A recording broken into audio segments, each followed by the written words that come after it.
Welcome to the VXD Preaction System Double-Interlock Electric Pneu-Lectric Release Simulation Scenario.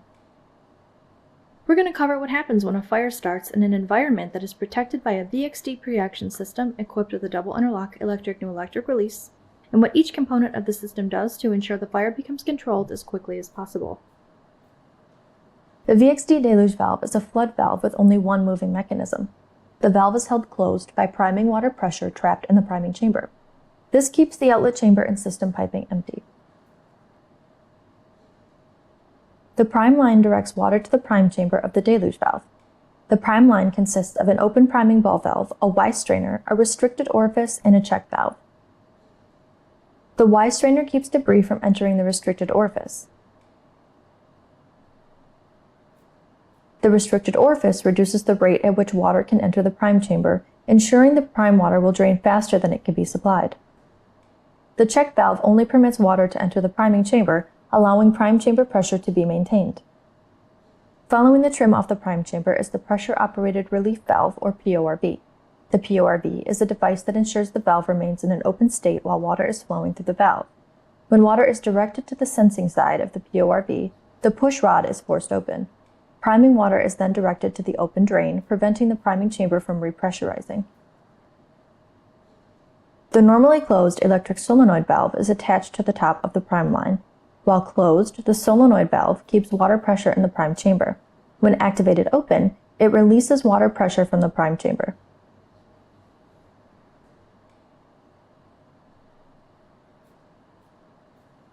The EA1 is a microprocessor-equipped quick opening device.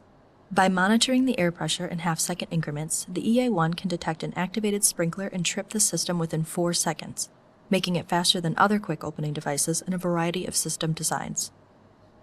Since it's an electric detector, it's resistant to false activations and interference from debris in the water supply, making it more consistent when compared to mechanical accelerators. The electric detection method in this scenario is linear heat detecting wire.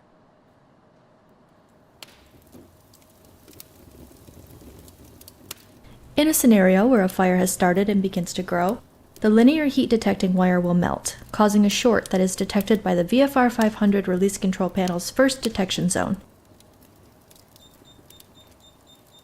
Since this is a double interlock system, the system will not activate until the second interlock is completed. As the heat builds and the sprinkler activates, the air pressure in the sprinkler piping suddenly drops, causing the EA1 to activate within 4 seconds and send a signal to the VFR 500 release control panel. This signal is the second interlock the panel is waiting for.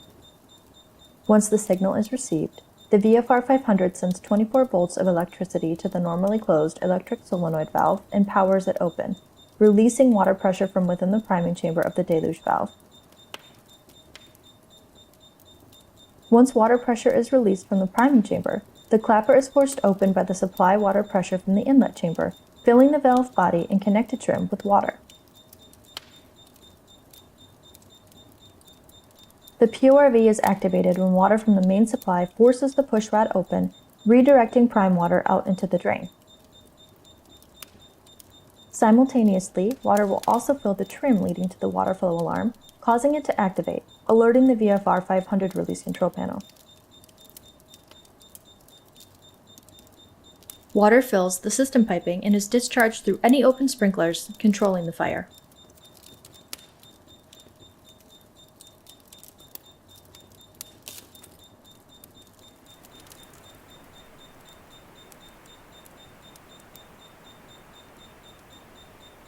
The valve continues to supply water to the system until it is shut down.